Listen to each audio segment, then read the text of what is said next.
Amoureux du ballon rond, bonsoir à toutes et à tous et bienvenue une fois de plus à cette édition consacrée au sport roi au Cameroun, le football, 100% foot. Ce soir, on fait la fête d'honneur aux Lions indomptables du Cameroun qui se trouvent depuis quelques heures du côté de Madrid, c'est la capitale de l'Espagne, pour poursuivre leur mise au vert en vue de prendre part à la Coupe des Confédérations dont le kick-off est prévu ce week-end du côté de la Russie.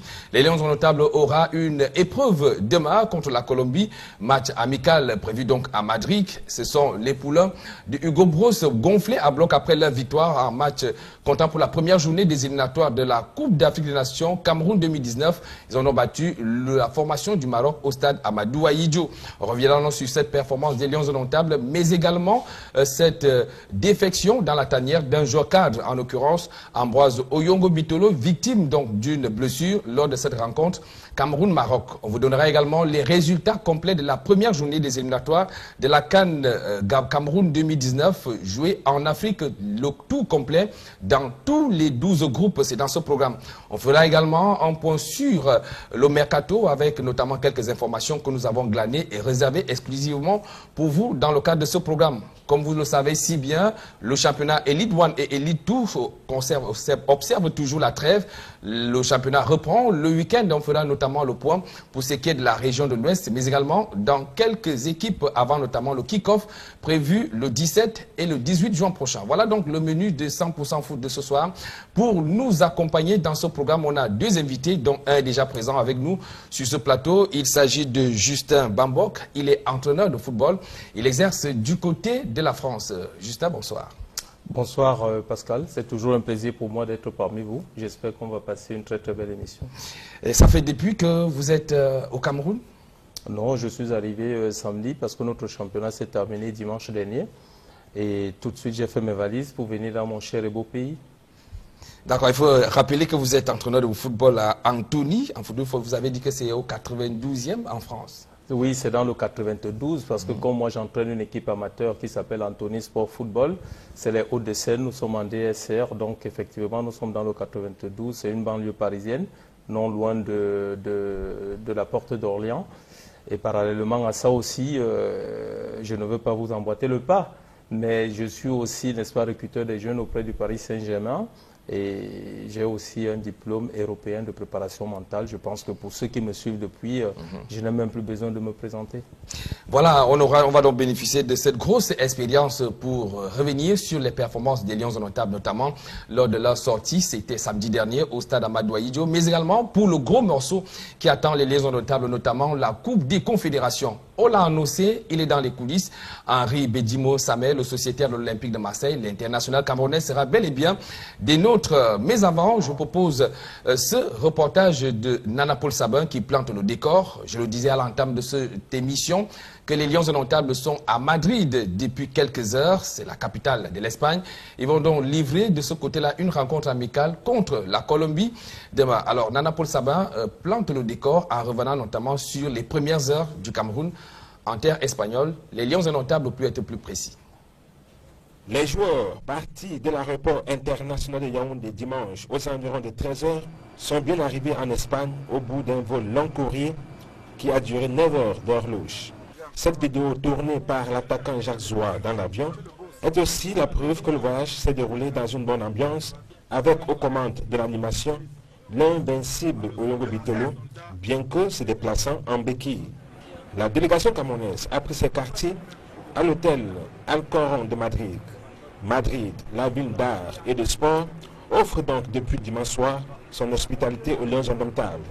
Ce lundi, en fin de matinée, le staff technique et les joueurs se sont offerts une promenade dans les rues de cette métropole qui est présentée comme la plus grande ville de l'Espagne avec ses 3 millions d'habitants.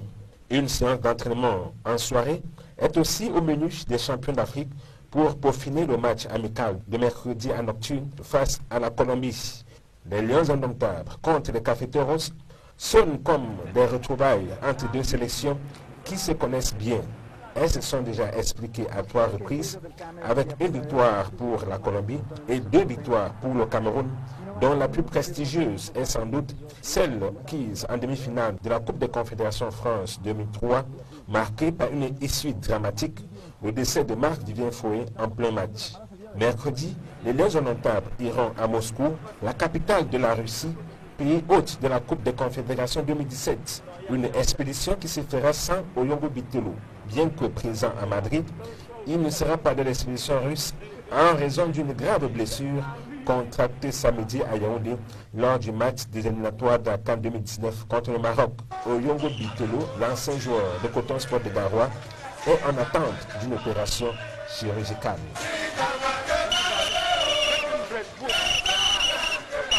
Merci à vous, Nana Paul Sabin, qui a donc planté le décor. Les Lions sont à Madrid, comme vous avez pu le constater, dans ce reportage, mais avec un joueur de moins, un joueur cadre, notamment Ambroise Oyongo Bitelo, Justin Bambok.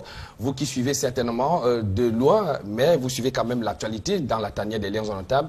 Cette équipe du Cameroun, champion d'Afrique au Gabon, il y a quelques mois, équipe part comme ça à l'assaut du monde à travers ce tournoi de la Coupe des Confédérations.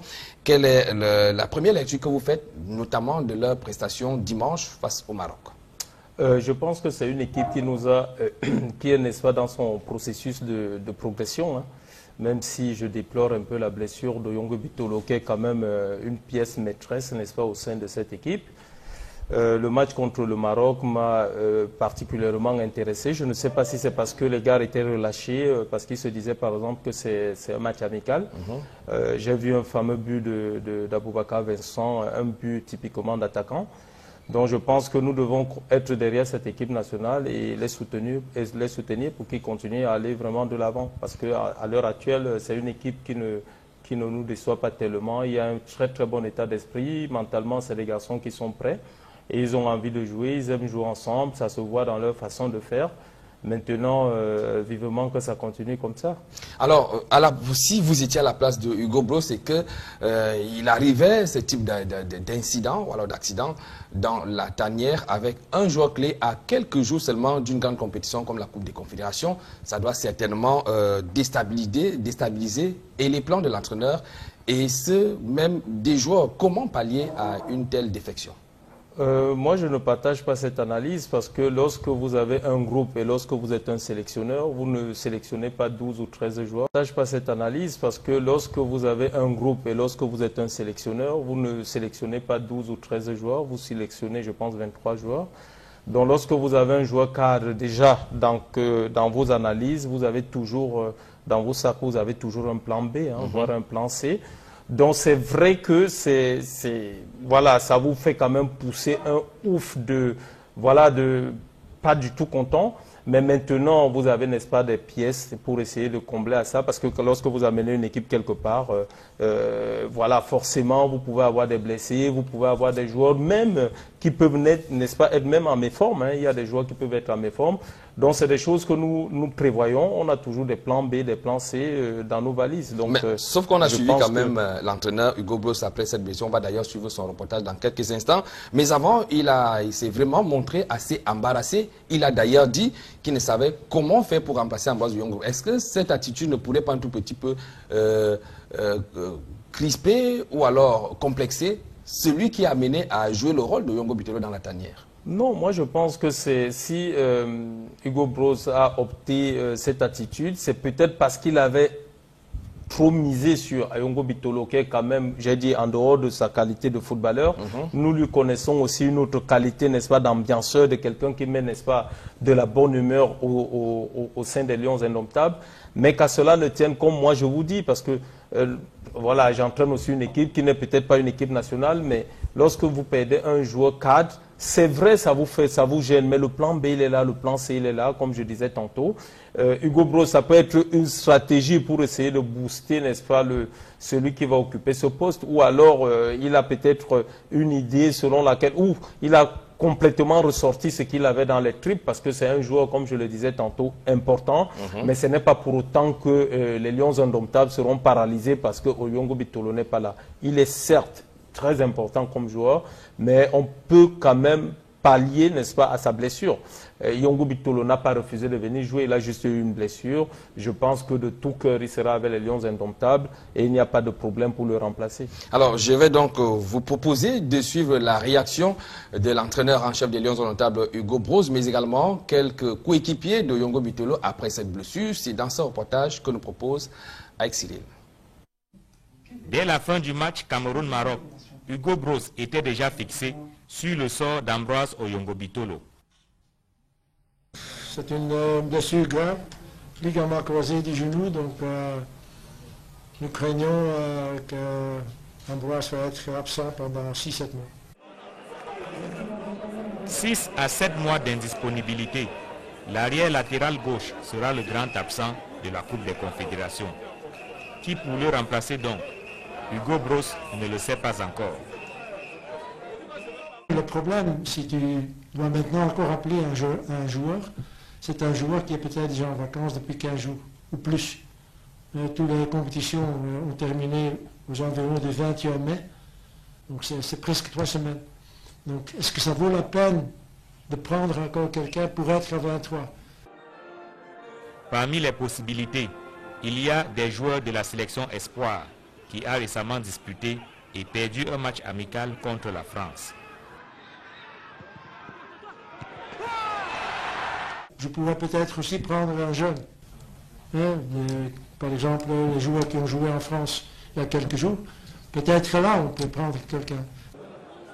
Mais il n'y a pas que l'entraîneur qui est touché par la blessure de Yongo Bitolo. Ses coéquipiers aussi souffrent de son absence. On connaît l'apport qu'il a dans l'équipe, que ce soit sur le terrain ou en dehors du terrain. C'est clair que c'est quelqu'un qui va nous manquer parce que c'était un joueur important de l'équipe. Il nous apportait énormément sur le terrain et en dehors du terrain, Salman Evil, c'était un peu celui qui animait un peu le vestiaire. Donc on est triste pour lui. À une semaine de la Coupe des Confédérations, la question du remplacement de Yongo Bitolo est un véritable casse-tête pour Hugo Bros. Pour l'instant, je ne sais pas quoi faire, dans le sens que est-ce qu'on va appeler un autre joueur ou est-ce qu'on va aller à 22. Mais ne me demande pas aujourd'hui, maintenant, qu'est-ce que tu vas faire, je dois encore réfléchir et demain je prendrai ma décision. Actuellement en Espagne, pour un match amical contre la Colombie, les Lions indomptables poseront par la suite leur valise en Russie pour la Coupe des Confédérations. Ils évolueront dans le groupe B, aux côtés du Chili, de l'Australie et de l'Allemagne. Première sortie du Cameroun le 18 juin prochain contre le Chili. Jean sur le ballon, passe à David, lui prête son métal. Jean qui la recherche David remet le ballon, un jeu passe pour Guizot qui prête un peu, Il n'y a pas de football sans 33 Export. 33 Export, supporter numéro 1 du football. Alors, retour sur ce plateau, Justin Bambok, réaction après ces interventions que vous avez suivies, notamment de l'entraîneur et de Benjamin Moukandjo, le capitaine des Lions indomptables. Est-ce que cette position, ces réactions, sont-elles justifiées? Mais moi je dirais que c'est oui et non. Oui, parce que c'est effectivement un joueur, comme je l'ai dit tantôt, un joueur super important. Le capitaine Moukandjo a encore signifié ça tout à l'heure. Mais là où je ne suis pas d'accord avec eux, c'est que nous ne sommes pas en deuil. On est vraiment très attristés qu'Oyongo Bitolo ait cette blessure. N'est-ce pas, humainement déjà, ça ne fait pas du bien d'avoir une blessure parce que ça vous handicape dans vos activités et autres. Mais bon, maintenant, nous ne sommes pas en deuil.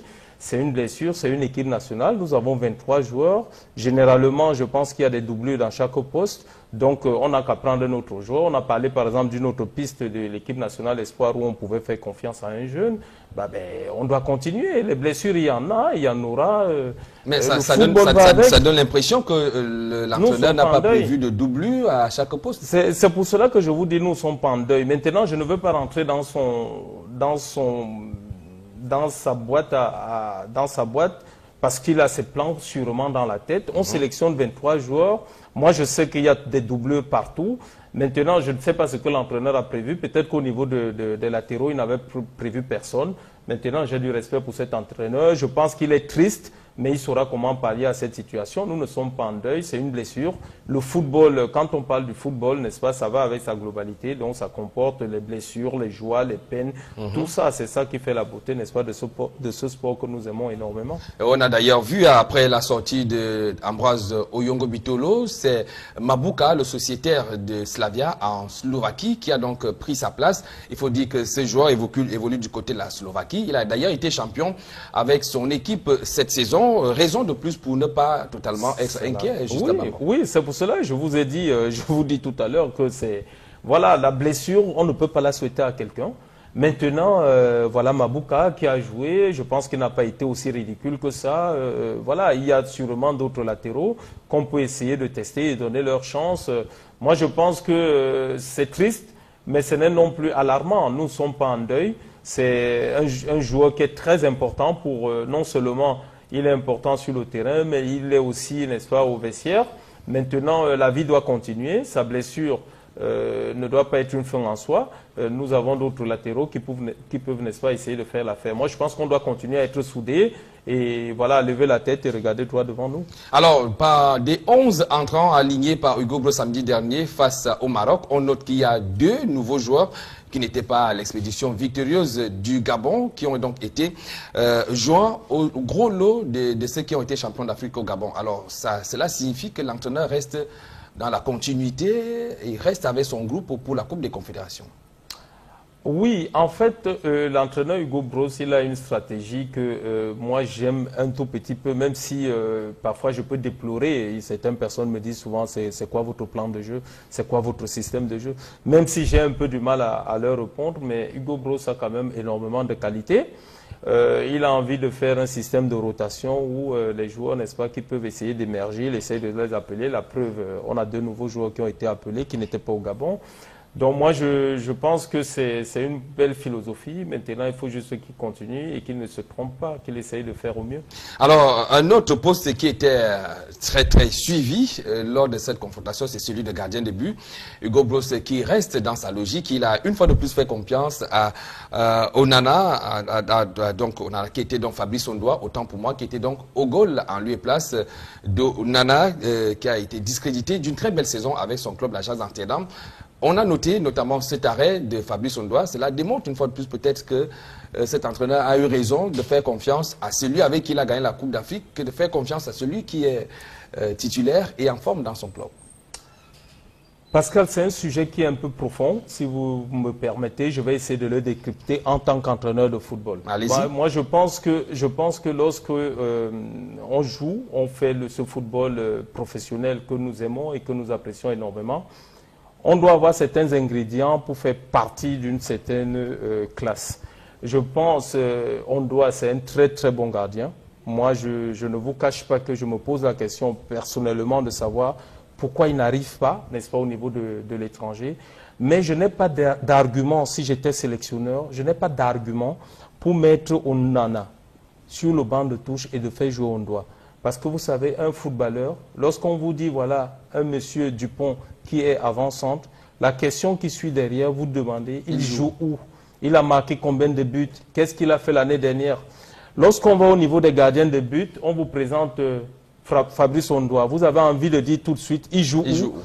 On répond, équipe réserve Séville. Il a joué combien de matchs? On répond, il a joué un seul match. C'est un gardien que j'apprécie beaucoup. Mais vous voyez que les arguments ne plaident pas pour lui. Et lorsque vous passez aux côtés d'Onana, je n'ai rien à vous dire. On l'a tous vu à la télé, c'est un gardien titulaire, il est là et en plus il a un très bel état d'esprit. Je pense pour ma part qu'il faudrait qu'on essaie de copier, n'est-ce pas, ce qui se passe dans pas mal de pays. À l'étranger.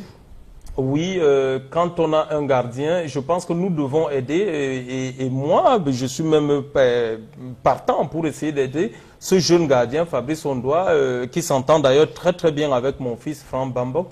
Voilà, pour qu'il essaie de retrouver un club où il sera titulaire. Je pense que c'est important pour un gardien de but ou pour un joueur de football de jouer dans une équipe. Sinon, si c'était moi qui étais par exemple aux commandes, le joueur perdrait, n'est-ce pas, sa place, quelles que soient ses qualités, parce que n'oublions pas une chose, Onana, il n'est pas aussi mauvais que ça, sinon il n'allait pas être au niveau où il est. Donc c'est mon analyse, c'est ma philosophie, c'est ma façon de voir les choses.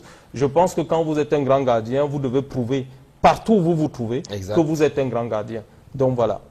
Alors, on va donc poursuivre ce programme en revenant sur cette rencontre entre le Cameroun et le Maroc. C'était samedi dernier au stade Amadou Ahidjo. Victoire des Lions indomptables, 1-0. On retrouve une fois de plus avec Cyril pour le récit. C'est la note salée de ce match Cameroun-Maroc. On joue seulement la 18e minute lorsque Ambroise Oyongo-Bitolo, pour cause de blessure, est contraint de quitter la pelouse.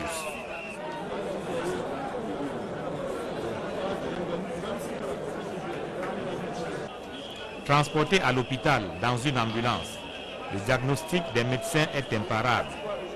Victime d'une rupture de ligament croisé, Ambroise Oyongo-Bitolo sera absent pendant 7 à 8 mois. Ses coéquipiers restés sur le terrain vont mettre les bouchées doubles.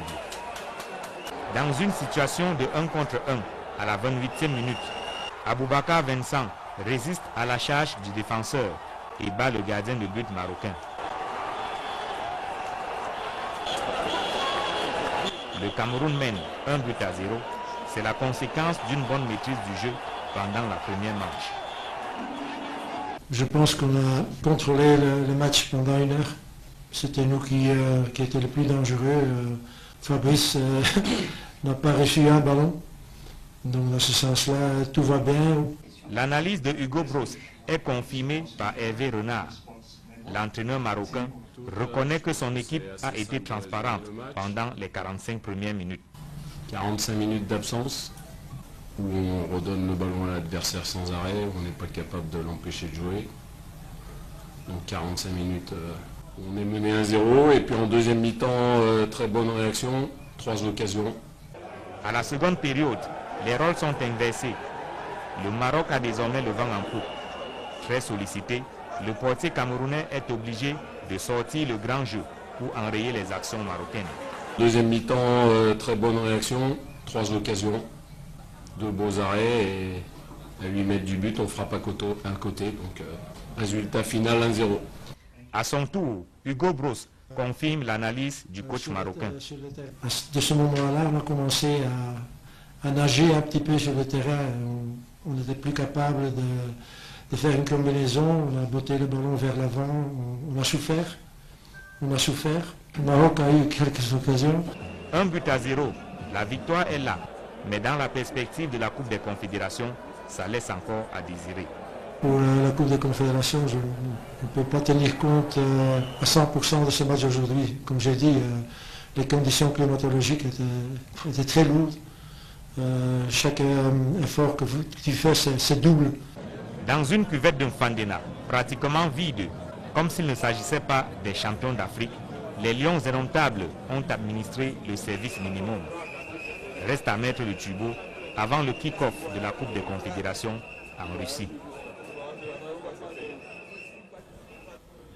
Voilà, lors de cette rencontre au stade Amadou Ahidjo, Justin Mambok, les spectateurs se sont également rendus en masse pour voir certes tous les Lions indomptables, mais il y avait un qui était très attendu, c'est celui-là qui a été consacré meilleur joueur de la récente Coupe d'Afrique des Nations, en l'occurrence Christian Bassogok, qui, d'après certaines analyses, n'a pas été accrédité d'une belle prestation. Est-ce que vous, en tant qu'entraîneur, vous comprenez ce choix qu'il a opéré après la Coupe d'Afrique des Nations et son sacre de meilleur joueur d'aller évoluer plutôt en Chine? Ma réponse, elle est catégorique et un peu sèche. Je dirais tout de suite non. Parce que pour moi, un jeune joueur de 21 ans qui a été champion d'Afrique, pour moi, ne doit pas se retrouver dans un championnat chinois qui est égal quasiment au championnat camerounais, parce qu'il ne faut pas qu'on néglige notre championnat du Cameroun. Je l'ai dit dans vos plateaux, la dernière fois, si mes souvenirs sont exacts, il y a quasiment 2-3 mois quand j'étais ici, je l'avais dit, j'avais dit que c'était pour ma part un très mauvais choix. Certaines personnes ont dit non, il a préféré choisir le choix financier, parce que même lorsqu'on entend parler de ce milliard, il ne reçoit pas tout ce milliard, donc c'est bien reparti, c'est des clubs, c'est son club formateur, dans le club où il jouait au Danemark, qui récupère quasiment la totalité de l'argent. Il faudrait que les gens le sachent. Bien sûr qu'il récupère quelque chose. Je pense que c'était un mauvais choix. Mais bon, maintenant, je ne suis pas ni son agent, ni son parent. Moi, je pense pour ma part qu'il fallait, et quelqu'un me l'a dit une fois de plus, que oui, on voulait bien aller en Europe, mais on n'avait pas trouvé, n'est-ce pas, de club. Et à moi de répondre à cette personne en disant que non. C'est ça le rôle de l'agent. L'agent ne doit pas dormir, n'est-ce pas, sur ses 2 lauriers. lire les journaux et voir qu'on veut son élément avant de venir bomber le torse. C'est l'agent qui va chercher les clubs, c'est l'agent qui appelle l'Olympique de Marseille et dit à l'Olympique de Marseille, écoutez, j'ai un joueur ici qui vient d'être champion d'Afrique, est-ce que vous le voulez? Parce qu'il y a Monaco qui le veut, parce qu'il y a Bordeaux qui le veut, parce qu'il y a ceci. Il essaye de monter des trucs comme ça et après il va forcément lui trouver, n'est-ce pas, un club, parce que Christian Basogo, pour moi, il a fait une très très belle prestation en Coupe d'Afrique, dont il n'y avait pas de raison qu'il ne trouve pas un club en Europe. Maintenant, il a pris le choix de... Mais est-ce que c'est possible pour lui de rebondir en Europe quand on allait jouer en Chine? C'est un peu compliqué pour avoir côtoyé un peu ce milieu. Nous qui sommes un peu en Europe, c'est difficile qu'on recrute un joueur en Chine. Surtout qu'il n'a pas fait d'abord ses preuves dans un grand championnat européen. Moi, je pense et je suis convaincu que Christian Basogo avait, n'est-ce pas, sa place en Europe. Maintenant, ses prestations, moi, ça ne me surprend pas parce que le championnat chinois, sans lui manquer d'espoir, sans lui manquer de respect, le championnat chinois n'est pas quand même un championnat voilà, aussi huppé que ce qu'on pense. Moi, j'ai toujours mis le championnat chinois au niveau, n'est-ce pas, du championnat africain, voire même camerounais. Voilà, justement, je vais vous proposer à présent de revenir sur quelques rencontres dans ce qui concerne la première journée des éliminatoires de la CAN Cameroun 2019. Premier arrêt en image, notamment la rencontre qui a opposé au Nigeria lors de cette première journée des éliminatoires de la Coupe d'Afrique des Nations Cameroun 2019. Je vous amène à présent en Côte d'Ivoire. La Côte d'Ivoire, champion d'Afrique en 2015. Eh bien, les Ivoiriens ont eux aussi été surpris à domicile, battus 3-2 face au Sili national, la Guinée-Conakry. Ce sont pourtant les Ivoiriens qui, à chaque fois, ont mené au score. Vous avez d'ailleurs là ce magnifique but d'un joueur ivoirien à domicile. Malgré cette performance des éléphants de Côte d'Ivoire, des éléphants qui, il faut le dire, ils étaient donc attristés après le décès d'un des champions d'Afrique de 2015, notamment Tchèque Tioté. Il faut également dire que cette Guinée est en train de surprendre la Guinée-Conakry qui a gagné les Lions indomptables lors d'un match amical il y a quelques jours du côté de Bruxelles en Belgique. Oui, c'est ce que je vous disais, Pascal, qu'aujourd'hui, toutes les nations de football se préparent. Il n'y a plus de petites équipes aujourd'hui. Ça ne me surprend pas que la Guinée aille, n'est-ce pas, battre la Côte d'Ivoire chez elle. Parce que si vous regardez, par exemple, les joueurs guinéens, ils ont des joueurs qui jouent, n'est-ce pas, dans des grands championnats. Il y a, par exemple, le grand frère à Pogba, lui, il a choisi plutôt de venir jouer en Guinée. Il a choisi de venir jouer en Guinée. Donc, tout est basé dans la préparation. Aujourd'hui, il n'y a plus de petites équipes. Ça ne va pas me surprendre d'apprendre que le Nigeria a été battu même par, je vais dire n'importe quoi, par la Sierra Leone ou bien le Cameroun a été battu par, vous vous rappelez, le Cap-Vert. Le Cap-Vert. Exact. Voilà. Donc, suivez mon regard. Donc, c'est pour vous dire qu'aujourd'hui, tout est basé dans le travail et dans la préparation. Et c'est pour cela que nous devons aussi aider nos joueurs du mieux que nous pouvons pour qu'ils essayent d'intégrer, n'est-ce pas, les grands championnats de football. Parce que j'insiste là-dessus. On a certes gagné une CAN avec des joueurs qui n'avaient pas de, comme dirait quelqu'un, les non-names. Il faudrait, n'est-ce pas, qu'on essaye d'avoir des joueurs, n'est-ce pas, qui se frottent quand même aux grands championnats de ce monde pour pouvoir essayer de relever le défi parce que, comme je le disais tantôt, les pays travaillent maintenant pour essayer de gagner. Ils travaillent énormément. Alors, comme j'allais annoncer à l'entame de ce programme, on croyait que c'était un canular. Ce n'était pas du tout un canular. Il est bel et bien avec nous sur ce plateau, l'international camerounais Henri Bédimo-Samé. Bonsoir. Bonsoir. Merci d'avoir honoré à ce rendez-vous. On a eu beaucoup de craintes que vous ne soyez pas là sur ce plateau, Henri Bédimo-Samé. Merci de l'invitation.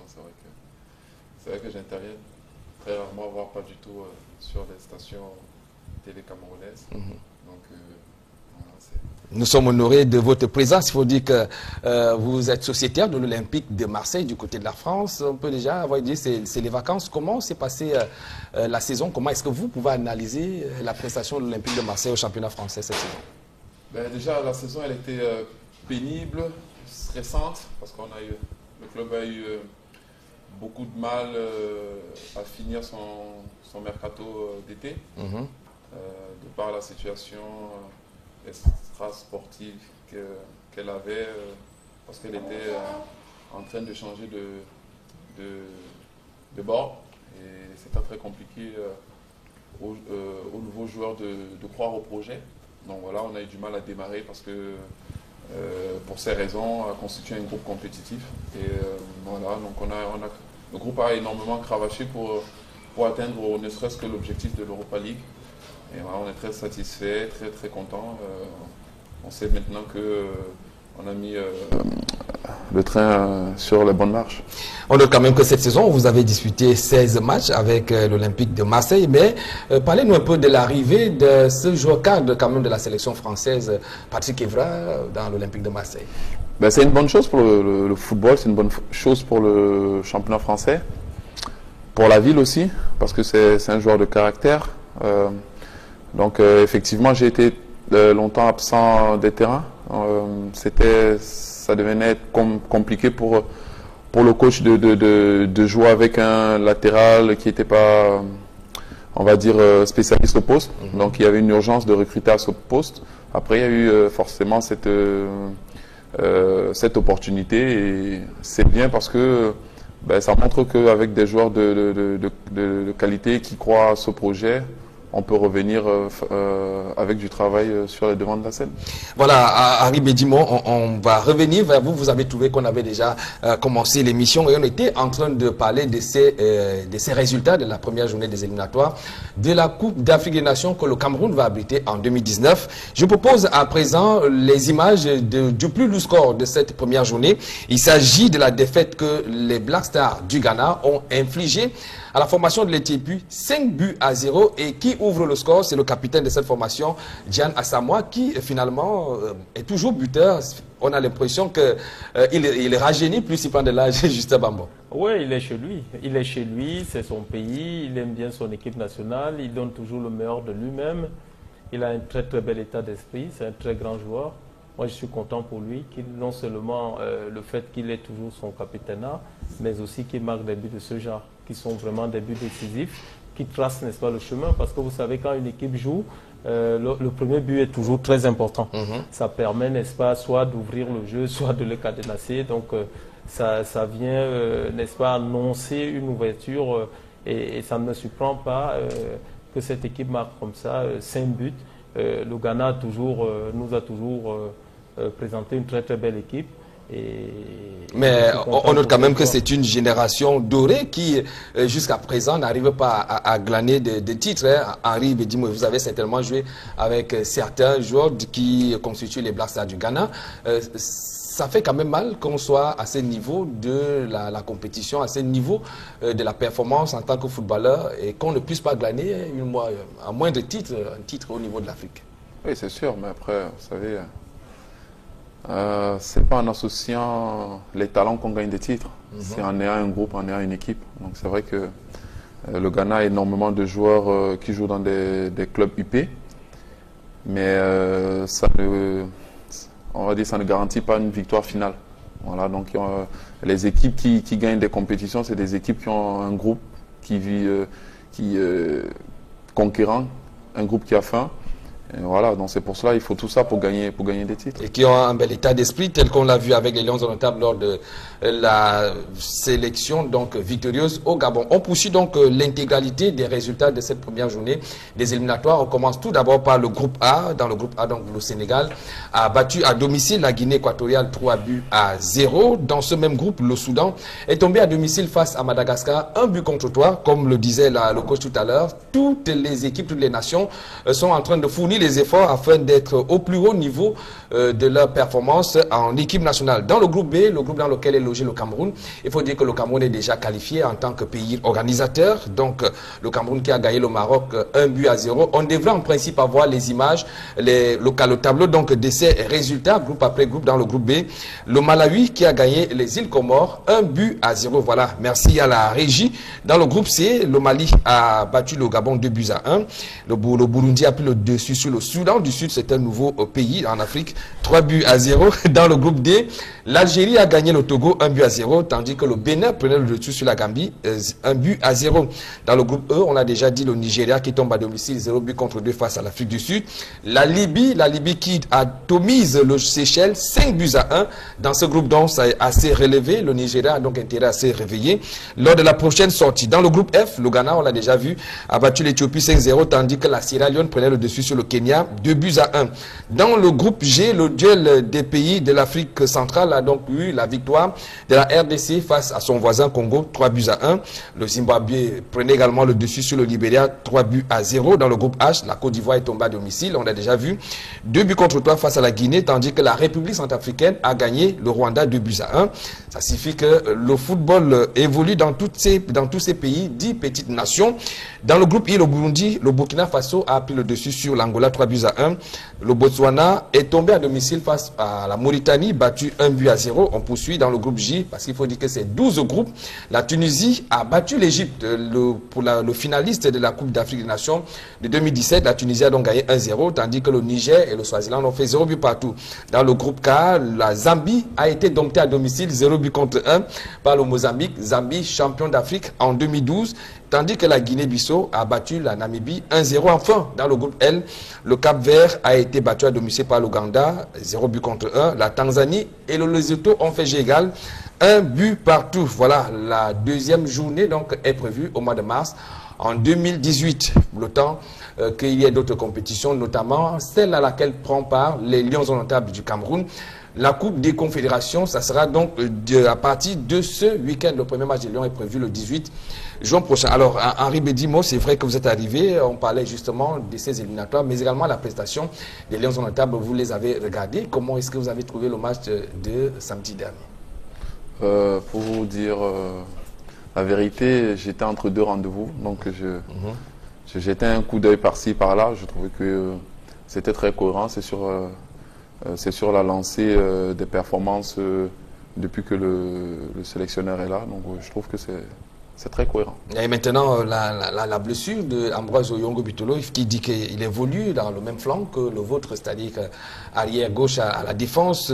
Comment est-ce que vous réagissez à cette défection dans la tanière des Lions indomptables? C'est une grosse perte parce qu'il commençait déjà à prendre de l'importance dans le groupe. Et puis c'est un jeune joueur qui a encore de la marge de progression. Donc c'est jamais agréable avant l'approche d'une compétition, j'en sais quelque chose, d'être confronté à ça. Et comment est-ce qu'on gère cette période, puisque vous êtes un cas d'espèce, vous avez sorti d'une blessure, la preuve en est que vous avez discuté seulement 16 matchs avec l'Olympique de Marseille. Comment est-ce qu'on gère ce moment? Est-ce que c'est facile? Ce n'est pas unique à toute personne. Chacun gère ce genre de situation différemment. Je pense que le plus dur, c'est d'être bien entouré, d'avoir le soutien de ses proches. Parce que pendant cette période, on gamberge beaucoup, il y a un peu de déception. Voilà. Mais lorsque la rééducation reprend, le soutien des proches est très important. Le soutien des proches est très important. Alors, on a un entraîneur. Alors, quel conseil est-ce que vous pouvez donner dans ce cas d'espèce? Est-ce que moralement, le joueur certainement est abattu, mais comment réussir à surmonter cette étape très dure, je le suppose, pour Ambroise Oyongo Bitolo, qui aurait bien voulu faire partie de l'expédition russe avec ses coéquipiers? Mais on ne peut souhaiter la blessure à personne, c'est comme une maladie. On ne peut pas, lorsqu'on est malade, on n'est pas bien, on est déçu, on est un peu abattu, on refait le film de pas mal de choses. Maintenant, c'est une profession, Henri ici, il ne peut pas me le démentir, c'est sa profession, c'est leur profession, c'est des footballeurs professionnels. Dans leur profession, ils ont intégré les blessures, ils savent qu'ils vont vivre avec les blessures par moment, ils ne les souhaitent pas, mais ils savent que ça peut arriver. Donc il faut juste être, comme il a dit si bien, bien entouré. Il faut juste avoir ses proches à côté de soi, avoir, n'est-ce pas, je vais dire même une petite activité parallèle. Quand je parle d'une activité, ça veut dire une préoccupation qui peut vous aider, n'est-ce pas, à faire passer du temps. Et puis voilà, et après vous revenez de plus belle, hein, parce que mentalement, vous êtes prêt, vous savez que c'est votre boulot, vous êtes appelé à avoir ce genre de choses. Donc voilà, il ne peut que revenir plus fort encore qu'avant. D'accord. Alors, Henri Bédimo, c'est pas tous les jours. Vous l'avez d'ailleurs dit que c'est pas. Vous êtes très rare sur les plateaux de télévision, donc on devrait donc vous exploiter. Alors, à l'Olympique de Marseille, vous avez dit une saison telle que vous l'avez décrit, c'était quand même plus ou moins une belle saison. Après tout ce qu'il y a eu comme recrutement, qu'est-ce qui explique votre départ de l'Olympique lyonnais? Tout simplement, il n'y a pas de magie. J'arrive en fin de contrat et il y avait une volonté de ma part de découvrir un autre challenge. Donc voilà, la décision elle avait déjà été prise depuis un bon bout de temps et que j'avais assumé par ailleurs la dernière année. Donc voilà, il n'y a pas de regret. Moi j'ai toujours pris la peine de réfléchir sur mon avenir après dans tous les clubs où je suis passé. Donc voilà, pour moi après c'était le choix, c'était la destination qu'il fallait avoir, un club qui me convenait. Donc voilà, Marseille me convenait et puis il y avait une volonté pour moi de rester en France. Ça signifie que vous comptez mettre long dans l'Olympique de Marseille pour la saison prochaine? Écoutez, j'ai signé 3 ans de contrat et je suis très bien là-bas. Après, il y a une saison qui a été très compliquée, mais je prends du plaisir dans cette ville, dans le club, je suis content, donc tout va pour le mieux. Ah, il faut noter que votre présence également à Douala, vous êtes votre ville d'origine, c'est pas seulement pour les congés, vous avez mis à profit ces congés pour encadrer les jeunes, parce que c'est dans cette logique que vous voulez donc apporter votre grosse expérience pour le football jeune à travers une compétition baptisée Youth Cup, la 2e édition. Oui, effectivement, avec des proches, des amis de quelques entreprises au Cameroun. Voilà, vu que je me suis toujours dit, quand on veut aider, il faut se tourner vers ce qu'on sait faire. Donc je suis footballeur professionnel, je maîtrise mon sujet, que ce soit sur le terrain et en dehors, je sais de quoi je parle. Donc effectivement, naturellement, pour moi, c'était dans ce domaine que je me suis tourné pour pouvoir penser aux jeunes, leur apporter un peu ce que moi j'ai pas eu quand j'étais au Cameroun, parce que on connaît les conditions, les réalités du pays. Donc avec des amis, comme je l'ai dit tout à l'heure, on a pensé sur un projet qu'on pouvait amener à bien avec surtout l'accompagnement de quelques partenaires. Je crois que cette initiative, elle arrive peut-être à bon point, parce que dans la mesure où vous suivez certainement l'actualité du football au Cameroun, ça ne va pas du tout bien. Pour ce qui est du championnat de football jeune, il faut dire que les Camerounais, dans toutes les compétitions auxquelles ils ont pris part, aussi bien à Montaigu que lors de la récente Coupe d'Afrique des moins de 17 ans au Gabon, ou alors les U20, on a également fait dans la mémoire les 4e Jeux de la solidarité islamique du côté de Bakou. C'est une initiative. Et Justin Babor, vous êtes fortement un encadreur de football jeune. Cette initiative, certainement, ça devrait booster les jeunes à peut-être suivre les pas de leur promoteur, qui est Henri Bédi-Moussame. Oui, moi j'ai même envie de... Je me brûlais, c'est parce que je ne suis pas journaliste, mais je brûlais de mon intérieur. J'avais envie de lui poser la question de savoir pourquoi on ne l'a pas appelé à l'équipe nationale.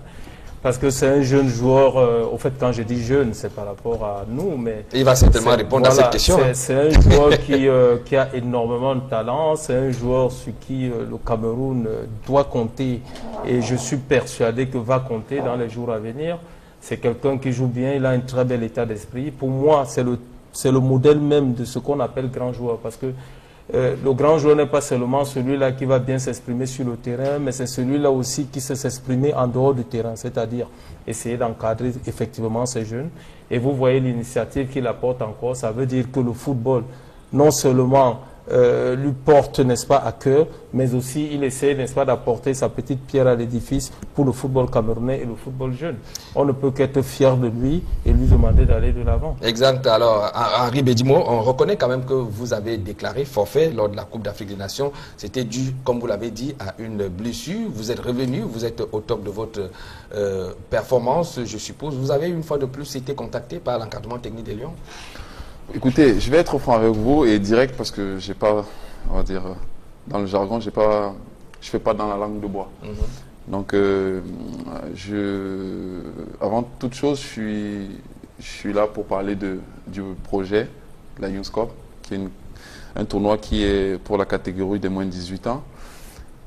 Pour répondre à votre question, oui, effectivement, avant que la liste des 23 pour la Coupe d'Afrique, en janvier a été sortie. Il y a eu énormément de discussions avec le team manager et le coach, le sélectionneur.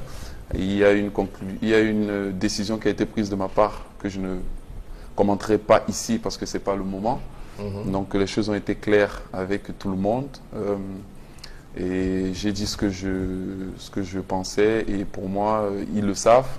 Donc c'est vrai que chaque chose a son temps. Voilà. Je pense qu'aujourd'hui, le mot d'ordre, c'est d'être tous derrière les lions pour la confédération.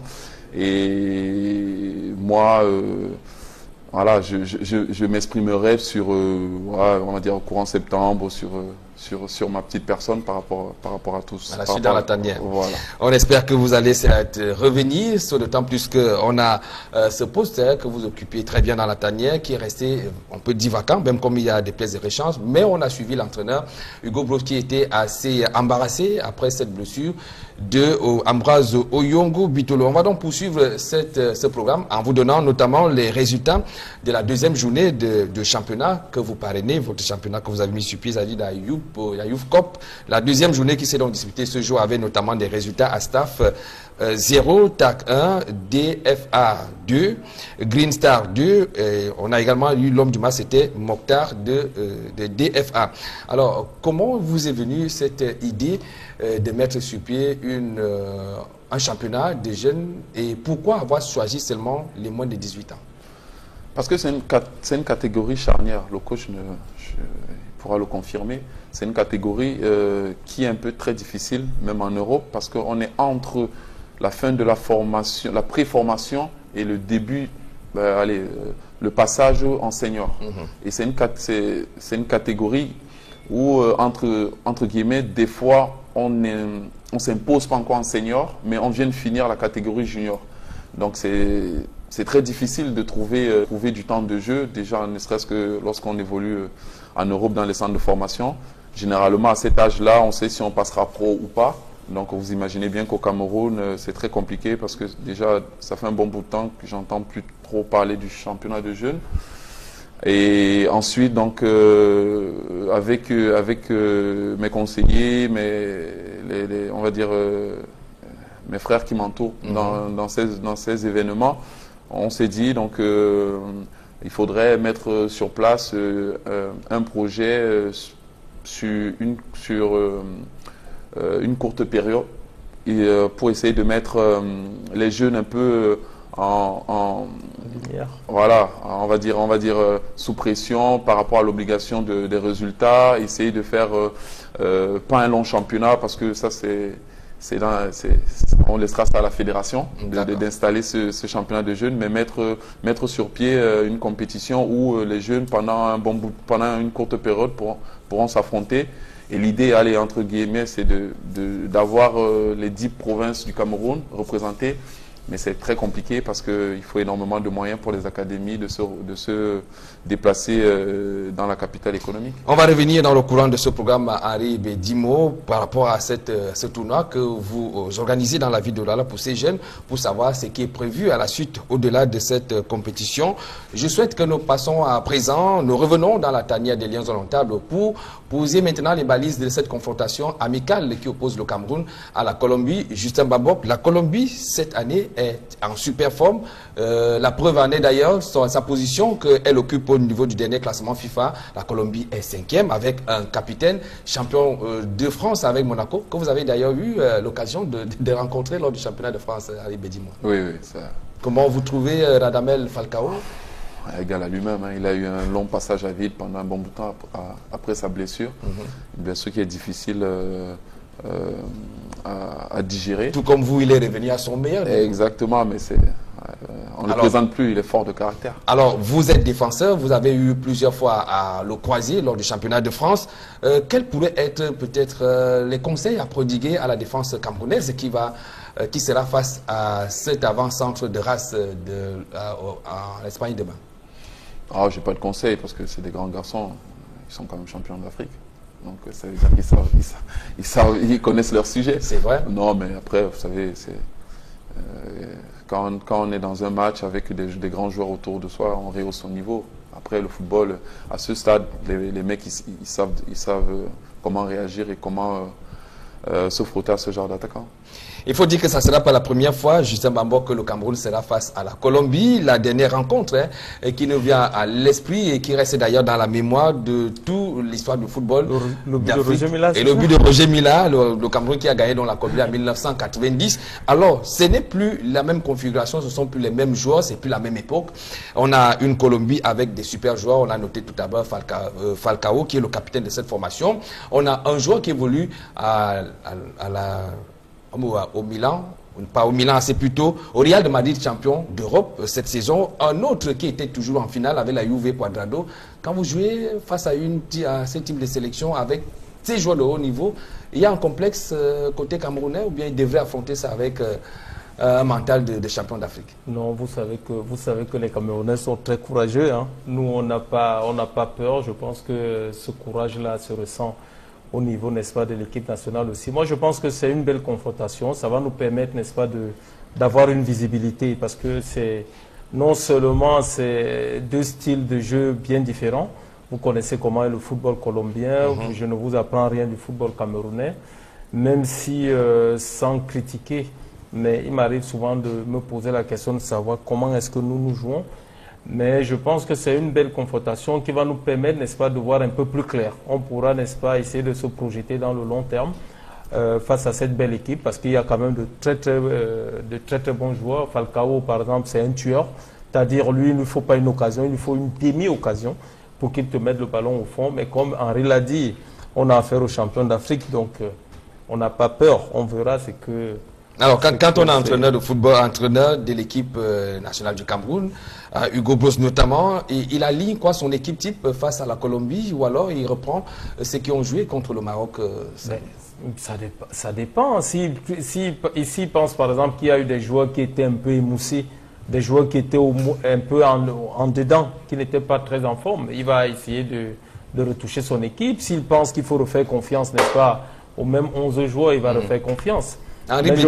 Oui, allez-y. Henri Bedimo, quand on aborde ce type de rencontre, c'est une rencontre amicale et on a fraîche en mémoire ce qui vient d'arriver à votre coéquipier dans une rencontre qui n'était pas aussi importante parce que le Cameroun étant qualifié, voilà un match amical avant une grande compétition. Est-ce que les joueurs, dans quel état d'esprit ils abordent ça? Ils vont se dire non, on met la pédale douce parce qu'on ne sait pas ce qui peut arriver. Déjà en termes d'émotion, c'est très difficile pour un groupe de voir un de ses coéquipiers quitter le stage comme ça par rapport à ce genre de situation. Donc émotionnellement, c'est compliqué. Après, vous savez, quand on est compétiteur et footballeur ou sportif en général, on sait, comme le coach l'a dit, qu'on est on est exposé à ça. Quand on commence, tous les éducateurs nous le disent, il ne faut pas penser à la blessure. C'est là où on se blesse. Il faut y aller, il faut être engagé.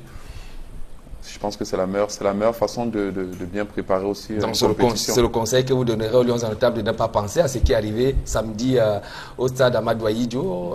Non. Comme je l'ai dit tout à l'heure, je n'ai pas de conseil à donner aux Lions. Ils savent ce qu'il faut faire. Juste que souhaiter bonne chance. Voilà. Et puis, je sais qu'on fera quelque chose parce que à partir du moment, chaque fois que les Lions ne sont pas attendus à une compétition, ils réagissent bien. Justement, l'entraîneur, est-ce qu'il fait mention de ces cas de figure avant cette rencontre, c'est-à-dire qu'au niveau des conseils? Je vous ai dit tout à l'heure que bon, peut-être ma modeste façon de voir les choses. Hein. Moi, je vous ai toujours dit que le football, on intègre les blessures dans le football. Après, quand il y a un coup qui arrive comme ça, ça fait très mal. Ça fait très mal. Mais rapidement, il faut tourner la page. Vous allez même voir que parfois, même en plein match, vous allez vous rendre compte que parfois, en plein match, il y a des joueurs qui sont en train de sortir suite de blessures et qu'on applaudit. Quand on applaudit, souvent, c'est pour essayer de demander aux joueurs de tenir bon, de ne pas céder. Donc, je pense que le footballeur professionnel, sans toutefois donner des leçons, c'est quelqu'un qui sait tourner une page. Donc, je ne pense pas qu'un entraîneur ou un sélectionneur va s'attarder à parler d'une blessure alors qu'on a un match contre la Colombie. Non, la blessure fait partie du football, ça fait partie du sport. On doit l'intégrer. On va revenir tout à l'heure pour ce qui est donc des adversaires des Lions indomptables lors de cette Coupe des Confédérations dont le kick-off est prévu ce week-end. Mais je propose d'ailleurs d'évacuer certains éléments en ce qui concerne le championnat local, la MTN Elite 1 et Elite 2. C'est la trêve, le championnat reprend droit de cité ce week-end, pour être plus précis samedi pour ce qui est de l'Elite 2 et dimanche pour l'Elite 1. Je propose qu'on revienne sur la dernière journée de la phase aller, rencontre qui a eu lieu du côté de la ville de Tchang, qui a opposé donc au stade de Sénagès l'Aigle Royal à Unisport du Honkam, victoire de Aigle 2-1. C'est avec ce récit de Leclerc Sakem. L'oiseau de la Ménoise s'est offert une bouffée d'oxygène dans son nid du Sénailleux de Tchang avant la trêve ce dimanche face au Flambeau de l'Ouest Unisport du Honkam. Cette confrontation de la 17e journée de Ligue 1 démarre sans ronde d'observation. Comme face à Yon Sport Academy de Bamenda, l'oiseau de la Ménoise siège le camp des visiteurs et obtient le premier coup franc à la première minute. Bikoko au départ de ce ballon, mal renvoyé par la défense du Flambeau de l'Ouest, repris par Francis Elibi qui trompe Adrien Goué pour Aigle 1 Unisport 0.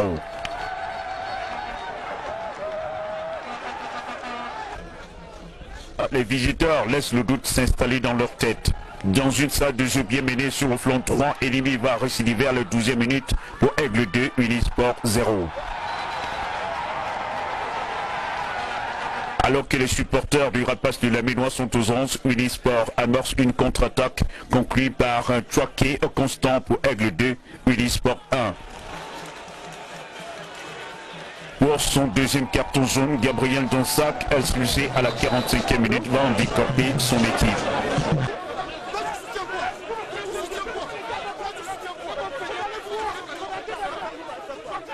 Ce qui va susciter la colère des supporters du Tamko sous le regard des autorités de Ménois.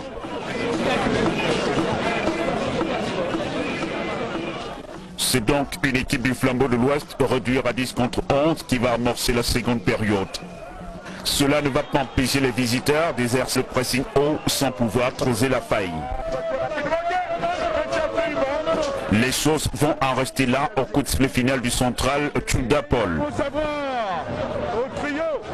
Le président du Rapace de la Ménoise, Samuel Dombo, rend un vibrant hommage à ses protégés et annonce une assemblée générale dans les prochaines semaines. S'y attendre plusieurs journées sans. Aujourd'hui, les enfants ont brillé. Ils ont brillé si bien que en très peu de temps, ils ont pu faire la différence. Ils ont pris un but, mais ils ont soutenu la dragée haute jusqu'au bout. Je suis très heureux que les supporters posent ce problème d'assemblée générale. Moi, je pense à la demande incessante des uns et des autres. On finira par organiser une assemblée générale à Tchang. Et je pense que cette assemblée générale aura lieu le 17 juin. Et toutes les dispositions seront prises pour qu'elle ait lieu. Mais je voudrais dire qu'il faut qu'à Tchang, les gens cessent de réclamer seulement les assemblées générales, que ce jour-là, chacun vienne effectivement cotiser pour le rayonnement sportif du département. Ce n'est pas nécessaire de demander une assemblée générale et on arrive en salle, on n'arrive pas à cotiser 100 000 francs. Ça ne nous honore pas. Parfois, il vaut mieux ne même pas organiser que de faire ce genre d'assemblée générale où à la fin, vous sortez l'argent de vos poches pour recevoir les invités. Eh bien, voilà donc cette rencontre de la dernière journée, la 17e de la phase aller entre Aigle et Unisport Honkam. Ça vous rappelle de quelques souvenirs, Henri Bédimo, quand vous revoyez ces images? Oui, c'est clair que ça fait toujours bizarre parce que on voit l'écart entre les structures en Europe et au pays, mais c'est vrai que on avance énormément pour rattraper tout ça. Alors, vous disiez que vous êtes toujours sous contrat avec l'Olympique de Marseille. Quelles sont les ambitions de Marseille pour la saison prochaine? Parce que ça fait quand même depuis, c'est un grand club d'Europe et même de France qui ne réussit pas toujours à sortir de l'eau devant l'hégémonie soit du PSG ou alors de l'Olympique Lyonnais où vous étiez. Écoutez, il y a des clubs qui ont des cycles difficiles. Donc Marseille a connu ça. Quand je suis arrivé à Lyon aussi, c'était compliqué parce que ça faisait un bon bout de temps qu'ils avaient du mal à finir toujours dans les 2-3 premières places. Donc alors, pendant 3 ans où j'y étais, on a toujours fini en Champions League. Marseille, l'année prochaine, nourrit beaucoup d'ambition. Voilà, c'est pour cela que je pense que le recrutement sera de taille. Mais maintenant, avoir, comme je l'ai dit tout à l'heure, une somme de bons joueurs ne garantit pas le résultat final. Mais avec un staff compétent comme on a, je pense qu'on pourra au moins faire mieux que la 5e place l'année prochaine. Alors, on annonce notamment pour étoffer l'équipe de l'Olympique de Marseille le recrutement de Steve Mandanda qui compte revenir dans la maison. Comment est-ce qu'on apprécie ça là-bas au niveau de Marseille? On apprécie, c'est très flatteur et puis on est très heureux parce que forcément c'est un gardien niveau international, il connaît la maison, il connaît le championnat, donc il n'y aura pas de problème d'adaptation. Maintenant, c'est jamais facile de revenir où on a réussi, c'est souvent très compliqué, mais après il a un gros mental, il sait ce qu'il faudra faire pour répondre aux attentes, et maintenant il faudra aussi que le groupe aussi soit compétitif. Voilà, alors venons à présent à votre initiative, la Youth Cup. Je le disais, au-delà de ce tournoi que vous organisez, est-ce qu'on devrait peut-être s'attendre à ce que les meilleurs qui vont sortir de cette compétition puissent être pris en charge par Henri Bédimo?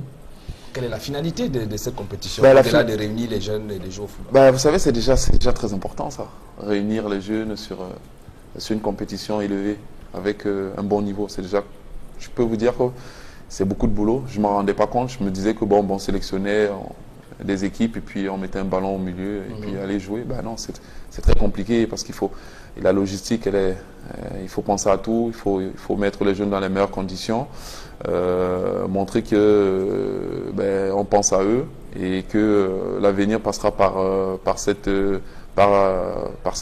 jeunes joueurs. Maintenant, le but d'abord, comme je l'ai toujours dit à chaque début de tournoi, c'est-à-dire à la conférence de presse, lorsqu'il faut le tirage au sort et tout, le but, voilà, c'est pendant un temps bien précis, leur donner un tournoi, une compétition relevée. Voilà, déjà ça, pour combler l'absence de championnat de leur catégorie. Et ensuite, les mettre en lumière. C'est leur fête pendant ces 10 jours. C'est la ville de Douala, précisément de Bonhomme Sadi, leur appartient. Voilà, à eux de s'exprimer, de prendre du plaisir. Voilà, comme je l'ai dit aussi, je ne suis pas un agent, je suis qu'un jeune Camerounais qui tend la main à ses petits frères, tout simplement. Après, maintenant, vous savez, même au Cameroun, il y a beaucoup de recruteurs de clubs de Ligue 1, Ligue 2. Donc à eux de jouer, comme le slogan de la 2e édition. Et surtout, si je peux me permettre, moi déjà, je ne savais même pas qu'il y avait un tournoi de ce genre. Vous voyez que le fait d'être venu ici, déjà, je sais qu'il y a un tournoi. Si, n'est-ce pas, il y a des matchs, peut-être demain, je trouverai un peu de temps déjà aussi pour aller voir. Ça, c'est déjà une bonne nouvelle pour ces jeunes. Après, ça peut ouvrir d'autres brèches. Vous savez, les footballeurs, on a tous besoin de bons joueurs. Hein. On a tous besoin. Moi, je pense que ce que Henri est en train de faire, c'est une très très bonne chose. Maintenant, je pense qu'il a les bras ouverts. Il attend, n'est-ce pas, toute personne avec de bonnes idées qui peut, n'est-ce pas, venir vers lui et lui proposer pas mal de choses. Parce que c'est un tournoi qui peut avoir, n'est-ce pas, d'autres connotations. Un peu plus tard, on peut même commencer à faire venir des recruteurs. Pourquoi pas même voir un bon joueur dans ce tournoi et lui proposer quelque chose à l'étranger? Moi, je suis l'un des recruteurs du Paris Saint-Germain, mais nous, on recrute beaucoup plus entre 12 et 15 ans. Parce qu'il faut forcément que le joueur se frotte un peu au centre de préformation et après il rentre dans le centre de formation parce qu'à 18 ans, comme lui, il a si bien analysé tout à l'heure, on est déjà à fleur, n'est-ce pas, de l'âge footballistiquement parlant, donc on doit rentrer tout de suite dans le monde professionnel, c'est un peu plus compliqué. Donc il est juste en train de donner du plaisir aux jeunes, ce qui est une très très bonne chose. D'ailleurs, je lui tire mon chapeau. Maintenant, il est ouvert. S'il y a de bonnes personnes qui veulent par exemple venir recruter certains jeunes ou leur proposer pas mal de choses, je pense qu'il est ouvert, il n'enferme pas ces jeunes, il ne les empêche pas d'évoluer. Non, c'est pas ça le but, il me semble. D'accord, voilà, c'est une très très bonne chose. On se retrouve dans quelques instants, Justin Bambok et Henri Bédimo Samé, qui sont nos invités dans l'émission de 100% Foot ce soir.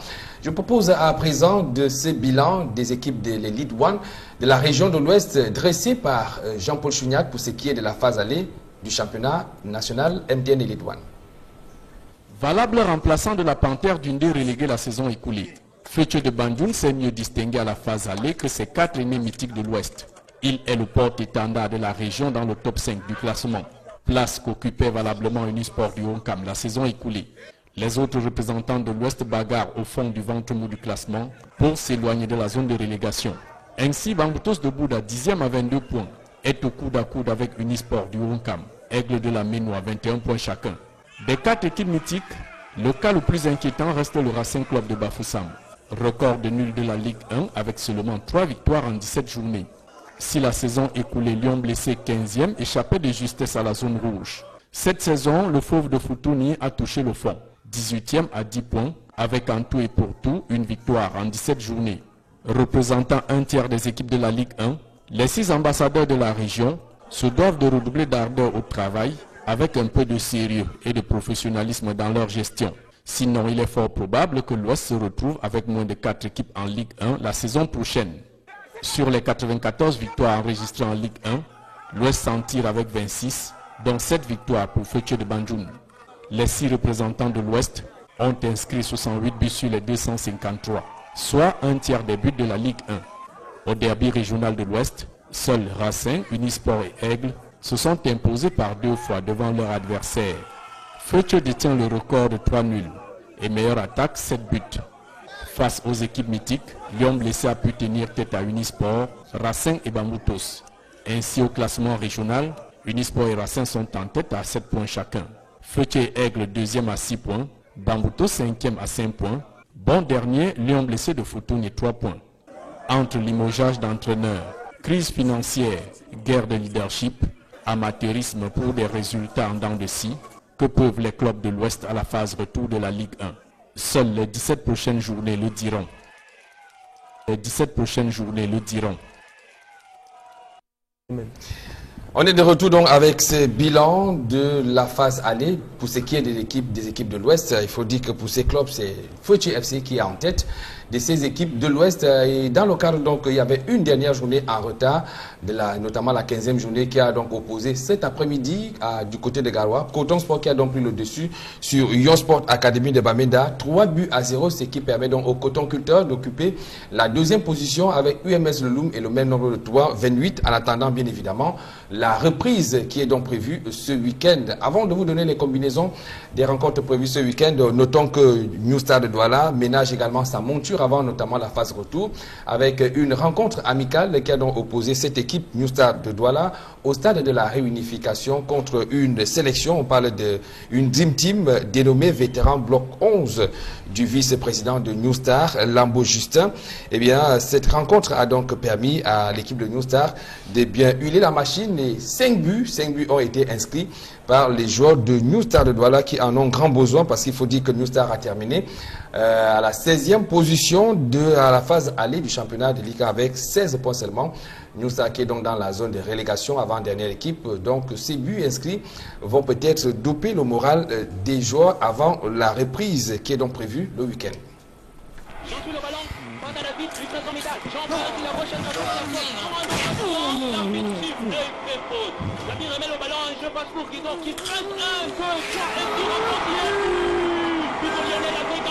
Il n'y a pas de football sans 33 Export. 33 Export, supporter numéro 1 du football. Et je vous donne à présent les combinaisons de la première journée de la phase retour du championnat. Pour ce qui est de l'Elite One, on aura donc Bamboutos de Mbouda qui accueille Coton Sport de Garoua. Racing sera face à Iding. L'Union de Douala sera face à la Colombe du Dja. Fethiye FC contre New Star de Douala. APGS de Fou contre UMS de Loum. Dragon de Yaoundé contre Unisport du Honkam. Stade Renard contre Coton Sport de Garoua. Astre de Douala contre Yon Sport Academy de Bamenda. Enfin, la Lanterne Rouge Lyon blessé accueille l'Aigle Royal de la Ménois. Pour ce qui est de la MTN Elite 2, la reprise est prévue plutôt samedi. Samedi, on aura donc Fovu qui accueille Tonnerre Kalara Club, Douala Athletic Club contre Etoile Meki, Dynamo de Douala contre Cosmos Dumbam, Renaissance d'Ongoumou contre Matilo, Yaoundé 2, celui-là qui s'est adjugé le titre de champion honorifique de la phase aller pour ce qui est de l'Elite 2. Yaoundé 2 accueille Botafogo de Douala, As Fortuna sera face à Université, Avion d'Unkam contre Panthère Sécurité de Garoua et la Panthère d'Undé reçoit Bamboulet d'Unkamben. Enfin, National Polytechnique contre PWD de Bamenda. On parle à présent de la Coupe des Confédérations et notamment le groupe dans lequel est logé le Cameroun, c'est dans le groupe B. Le Cameroun aura donc comme premier adversaire le Chili, c'est donc le 18 juin prochain, c'est-à-dire dimanche, et ensuite l'Australie et enfin la formation de l'Allemagne. On met d'abord le cap sur le Chili. Justin Bambop, c'est une équipe également qui est très en forme. La preuve en est qu'elle a remporté 2 éditions successives de la Copa América avec des superstars comme Alexis Sanchez, Arturo Vidal, Claudio Bravo et entre autres. De quoi également faire peur aux Camerounais? Oh, je ne dirais pas que c'est une équipe qui nous fait peur, parce que c'est des footballeurs comme les autres, même s'ils sont, n'est-ce pas, au meilleur de leur niveau. Moi, j'ai dit tout à l'heure que nous aurons une petite visibilité déjà face à la Colombie. Ça va nous permettre de faire une certaine analyse, parce que n'oublions pas, nous sommes champions d'Afrique, c'est vrai, avec des joueurs qu'on n'attendait pas. Maintenant qu'on sait déjà qui sont ces joueurs, on sera positionné face à la Colombie. On pourra faire une analyse déjà après le match contre la Colombie. Moi, je ne peux pas trop me prononcer contre le Chili parce que c'est une équipe qui joue très très bien. Elle a été championne, je pense même 2 fois. Elle a battu le Brésil, l'Argentine. Donc c'est une équipe vraiment qui a des arguments, n'est-ce pas, pour faire peur. Mais on ne va pas parler de la peur parce que le Cameroun aussi reste le Cameroun. Nous sommes conquérants quand, n'est-ce pas, nous sommes soudés. Moi, je pense qu'on a un très bon état d'esprit en ce moment. On peut gagner toutes les équipes.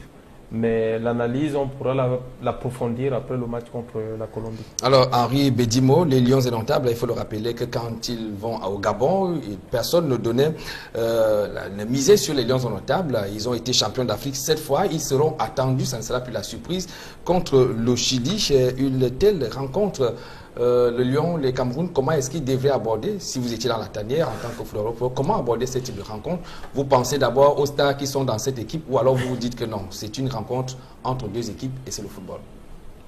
Les Lions représentent un pays, un continent. La Confédération, c'est le rassemblement des champions.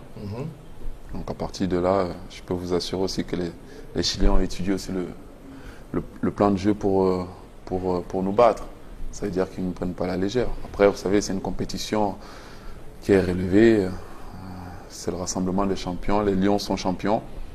Je pense qu'il faut, le plus important, c'est de rester sur la ligne de conduite avec le plan de jeu que le coach va installé. Alors c'est vrai, ce sont des footballeurs professionnels, mais il vous est déjà arrivé d'être dans ce type de situation puisque vous aviez été longtemps dans la tanière. Mais quand vous allez quand même jouer contre ces joueurs qui jouent dans de grands clubs, qui brillent par leur talent cette saison et même dans leur équipe nationale, est-ce que quelque part vous ne vous parlez pas qu'est-ce que vous dites entre vous?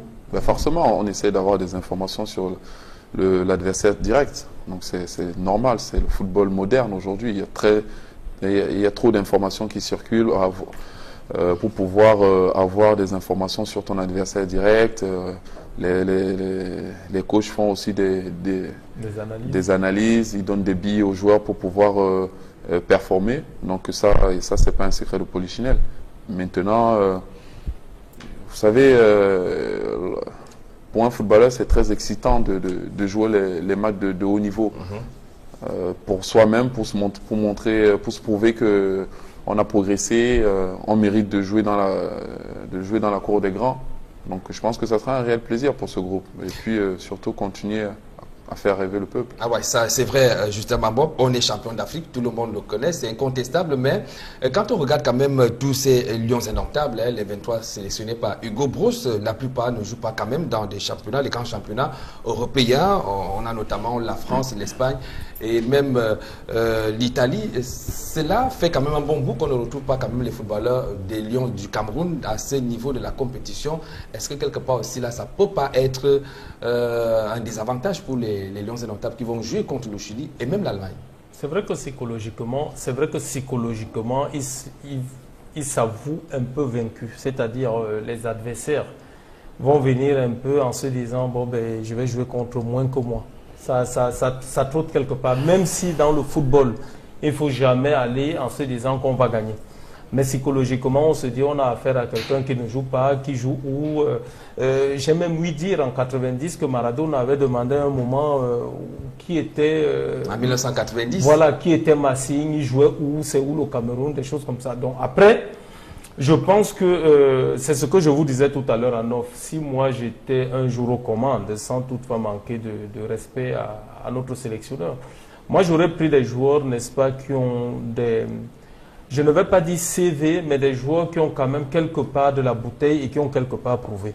Parce que je pense que je ne peux pas aller en guerre avec des gens qui n'ont pas de nom. Ce n'est pas facile. Même si je ne dis pas que c'est des mauvais joueurs, je n'ai pas la prétention de le dire. C'est de très très bons joueurs.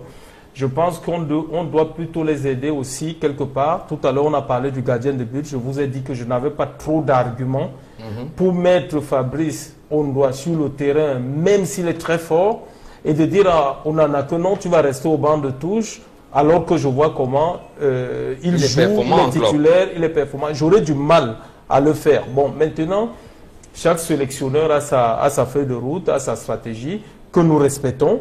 C'est des grands joueurs, c'est vrai que c'est un peu handicapant, mais bon, maintenant, voilà, je n'ai pas trop grand chose à dire par rapport à ça. Alors, des nouvelles font état de ce que l'Allemagne risque à aligner son équipe B lors de cette Coupe des Confédérations. Henri Bedimo, ce n'est pas un piège par hasard de parler d'une équipe B de l'Allemagne quand on les a vus récemment lors de la rencontre comptant pour les éliminatoires de la Coupe du Monde.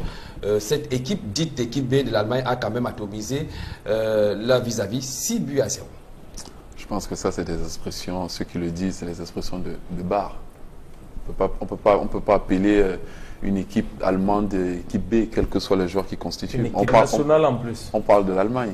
Donc, je veux dire, il n'y a pas d'équipe B. C'est un groupe. Voilà, le sélectionneur allemand a prouvé qu'il y a une rotation des joueurs pour découvrir. Il y a les compétitions sont aussi faites pour dénicher, pour trouver. Après, tout à l'heure, je vais un peu... réagir un peu par rapport à ce que le coach a dit tout à l'heure. En ce qui concerne le cas de gardien de but? Non, du tout. Juste pour dire que ce qu'il a signalé tout à l'heure, c'est vrai, mais en même temps, voilà, je partage pas son sentiment parce que vous savez, le Cameroun a gagné la Coupe d'Afrique avec des joueurs qu'on ne connaissait pas. Donc ça prouve que quand on est footballeur, quand on a deux jambes, et quand on donne la chance, on peut déplacer les montagnes. Voilà, moi je salue la performance, nous tous, même tous les Camerounais, on salue la performance des Lions à la CAN. Il faut faire confiance, parce qu'à un moment donné, voilà, moi, plus jeune encore, j'entendais dire oui, mais il est jeune, Mais le football moderne, il n'y a plus de jeunes. Oui, Henri Bedimo, au-delà de faire confiance, il faut quand même rester logique. Vous avez, si mes souvenirs sont bons, vous étiez de l'expédition des Camerounais du dernier match amical entre le Cameroun et l'Allemagne. Vous avez fait 2 buts partout. Vous avez suivi cette équipe d'Allemagne avec l'équipe des Lions indomptables, c'est vrai, champion d'Afrique. Mais quand même, il y a des lieux quand même de se poser des questions parce que le football allemand est très rigoureux. Vous ne m'en démentirez pas sur ce plan. Et c'est les champions du monde en titre. Donc, les Lions devraient quand même, on devrait leur dire que, quoi que vous êtes champion d'Afrique, il faut vous apprêter parce que ce sont des adversaires de taille auxquels vous aurez droit. Est-ce que sur cet aspect-là, quand même, on n'a pas le droit de non, il n'y a pas de polémique à lancer. J'ai pas dit qu'on n'a pas le droit. Je dis juste que le football moderne aujourd'hui, il n'y a plus de jeunes joueurs, il n'y a plus de débutants. À partir du moment où on performe, ils l'ont prouvé parce qu'ils sont champions d'Afrique. S'ils sont là, c'est parce qu'ils représentent un continent. Maintenant, c'est vrai quand on entend la Mannschaft, on se dit, oui, c'est un monstre du football mondial. Mais nous aussi, aujourd'hui, on peut dire que nous sommes les champions d'Afrique. Et ils le sont, ils sont champions. La preuve en est qu'ils sont champions du monde. Oui, non, mais je suis d'accord. Mais ce que je veux dire, c'est que le groupe doit se déplacer. Les Camerounais doivent avoir en tête, ok, ils vont jouer contre certaines nations du football mondial. Mais maintenant, ils ont aussi les choses à démontrer et à prouver qu'ils méritent, s'ils y sont, ça veut dire qu'ils méritent de participer à cette compétition. Maintenant, vous savez, il n'y aura pas d'équipe B, il y aura un groupe de joueurs allemands que le sélectionneur va convoquer pour cette compétition. On a d'ailleurs là une image, les images du match amical entre le Cameroun et l'Allemagne. Oui, en fait, je voulais rebondir un peu pour répondre à Henri, parce que c'est aussi ça qui fait la beauté, n'est-ce pas, de ce débat. Exact. Parce que les points de vue ne sont pas forcément convergents tout le temps, ça peut aussi être un peu divergent. Je ne suis pas en train de dire, et je n'ai pas dit, que les Lions ne nous ont pas fait plaisir à la CAN. Mais vous convenez avec moi que dans le monde professionnel que nous connaissons très bien, et tu le connais d'ailleurs aussi très très bien, quand on te présente un joueur, la question qui suit après, c'est il joue où? Et je pense que je n'ai rien à t'apprendre dans ce domaine, tu le sais très bien. Il joue où? Il a marqué combien de buts si c'est un attaquant? Ou quand on dit Henri Bedimo, tout de suite son CV suit derrière. Même dans la vie même, travailler chez Orange, n'importe où, soyez journaliste. Quand vous dites je suis journaliste, on va vous demander vous travaillez où? Et vous savez très bien, et vous êtes du même point de vue que moi, que tant que vous ne jouez pas, ou bien tant que vous ne travaillez pas, tant que vous ne faites pas votre journalisme, ayez le doctorat en journalisme, vous restez dans votre chambre, vous ne pratiquez pas. Vous ne pratiquez pas, vous perdez la main. Henri, tu me surprends un peu que tu dises, permets-moi de te tutoyer, hein, oui, non, que tu dises que un joueur qui ne joue pas peut être performant. Mais non, pourquoi on ne peut pas aussi se frotter? Toi, quand je te vois à Marseille, tu ne peux pas savoir comment je suis content. Je vois mon compatriote au milieu des grands. Tu es là le dimanche, tu joues. On a des joueurs qui jouent en Slovénie. Henri, tu connais très bien le... Bon, tu n'as pas joué là-bas, mais tu sais comment ça se passe en Europe. Comment tu vas mettre au devant de la scène un joueur qui joue en Slovénie et laisser celui qui joue par exemple en Italie, en France, en Allemagne, dans les grands championnats du monde? Non. Là, c'est qu'on est déjà en train de déjouer même le football, même proprement dit. Moi, je voudrais qu'on... Tu as dit tout à l'heure, tu ne faisais pas dans la langue du bois. Et je suis pareil dans ma vie. C'est pour cela peut-être que je n'ai pas trop progressé parce que j'ai aussi joué au ballon.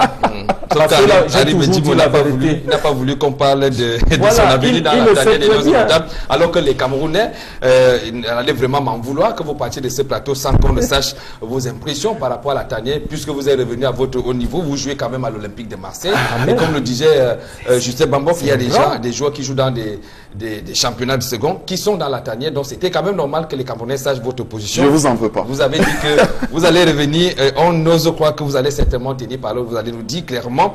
Mais nous, on souhaite vous revoir dans la tanière. Je vais vous proposer à présent cette réaction. On reste dans le football, cette fois dans la D2 régionale de l'Ouest, avec un club AS Menoir qui a donc tenu son assemblée générale extraordinaire. Je propose donc dans l'élément qui va suivre son président, en l'occurrence le sieur Norbert Fouedjou, qui revient au micro de Leclerc Tsakem sur les ambitions de ce club dans la D2 régionale de l'Ouest.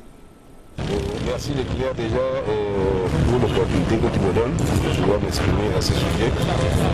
Avec deux échecs consécutifs de Liverpool à Bola et à Bafoussam, nous sommes réunis.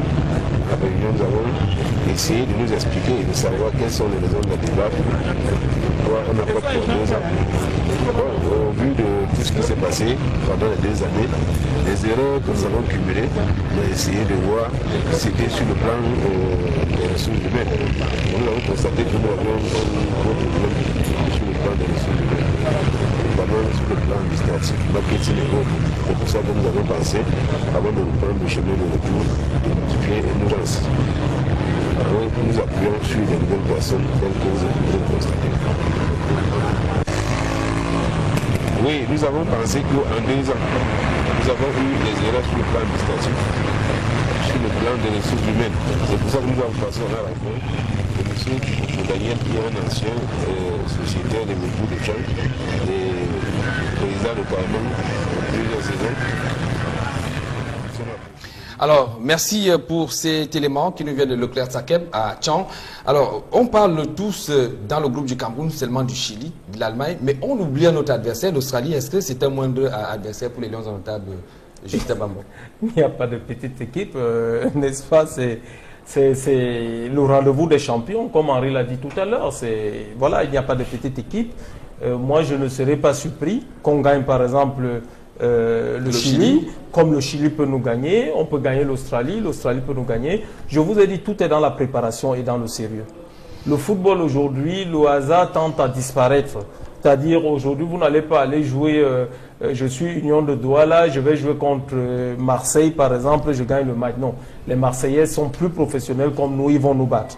Donc maintenant, il n'y a pas de petites équipes, tout peut arriver.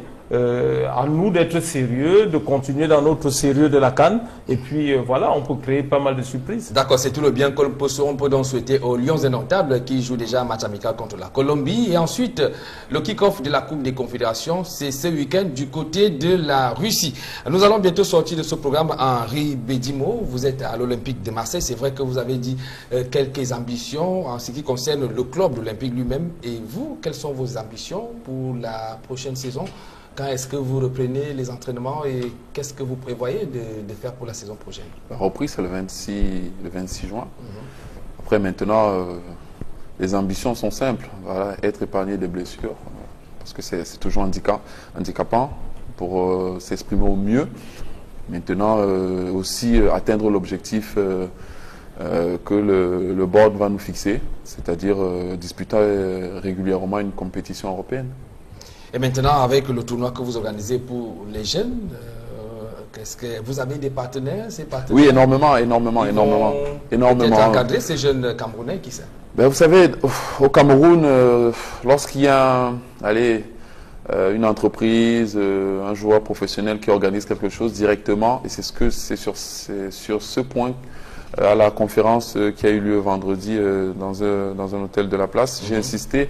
Moi, je ne suis pas un recruteur, c'est-à-dire je veux essayer de combler un peu cet espace que les jeunes n'ont pas de pouvoir s'exprimer.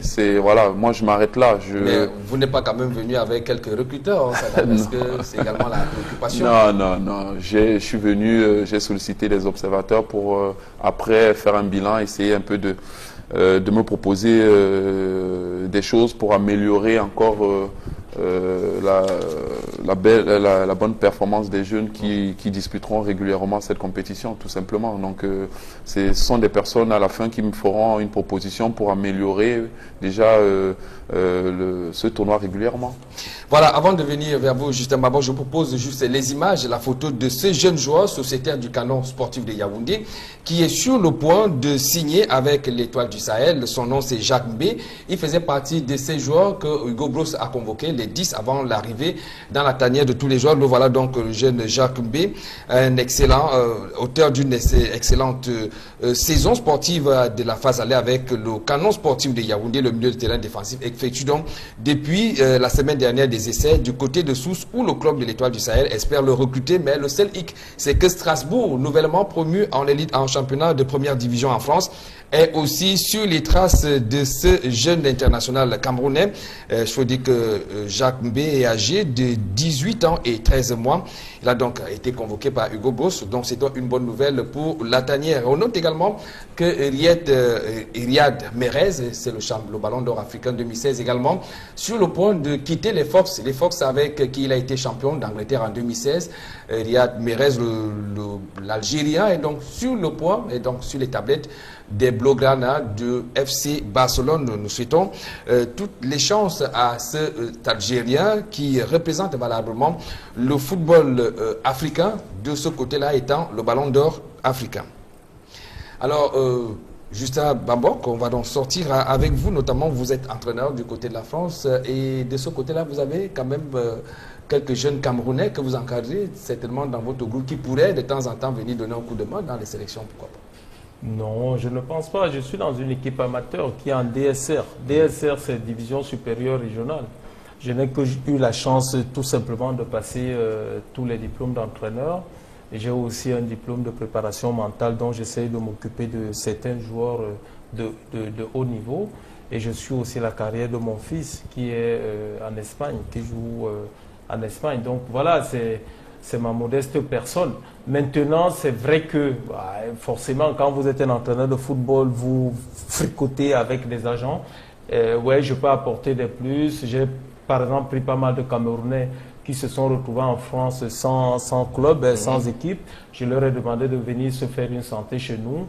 Non seulement ils s'entraînent avec mon équipe, mais aussi je leur donne, n'est-ce pas, une feuille de route qu'ils peuvent essayer de suivre quand ils ont un peu de temps. Vous n'avez jamais été tenté de venir apporter votre expertise sur le plan local? Vous n'avez jamais été sollicité, que ce soit dans les équipes nationales? Vous connaissez ma franchise, hein? Manga Ongene est venu me superviser en France. C'est passé ici dans vos chaînes où il me proposait l'équipe nationale junior. Mais vous savez, je suis très exigeant d'abord envers moi-même, pour ne pas dire envers le football camerounais, parce que nous l'aimons tellement. Voilà Henri qui vient faire des choses au Cameroun. Pourquoi il ne va pas les faire au Gabon, ou bien pourquoi il ne les fait pas en Europe? C'est parce qu'il aime son pays. Moi de même, j'aime tellement mon pays. Vous avez décliné donc l'offre des... Si les conditions ne sont pas réunies, je ne suis pas à même de travailler ici, parce que je veux vraiment avoir une feuille de route. Je voudrais que je pose mes conditions, on me donne la feuille de route. Si je suis d'accord, on signe. Si ça ne marche pas, comme on m'a demandé, qu'on me mette dehors. C'est normal. Un entraîneur, c'est ça. Mais je ne peux pas accepter rentrer dans un certain amateurisme. Ça ne me plaît pas trop. Vous savez que j'ai toujours été honnête. Je continuerai toujours de l'être. Les clubs de première division au Cameroun m'ont sollicité. Ceux qui sont en train de regarder cette émission comme président, ils le savent. Je n'ai pas eu un président qui est venu chez moi. Il y a eu au moins 10 présidents qui sont venus chez moi. On n'arrive toujours pas à trouver des terrains d'entente parce que je pense que je leur ai toujours dit... Peut-être vous êtes trop exigeant au niveau Non, je protège juste mon travail. D'accord. Je protège mon travail. Je ne voudrais pas qu'un président vienne empiéter là-dessus. C'est tout. Tout simplement. D'accord, merci à vous Justin Bambok pour cette émission. Merci également à Henri Bédi-Moïsabé. On ose croire que ça ne sera pas la dernière que vous venez sur nous. Merci de m'avoir invité, c'était très sympa et puis voilà, c'était très sympa. Et on vous souhaite beaucoup de succès avec l'Olympique de Marseille. Merci à vous qui avez été avec nous pendant ces 90 minutes de 100% foot. Merci et on se donne rendez-vous demain lors des prochaines tranches consacrées au sport sur Equinox Télévision. Au revoir.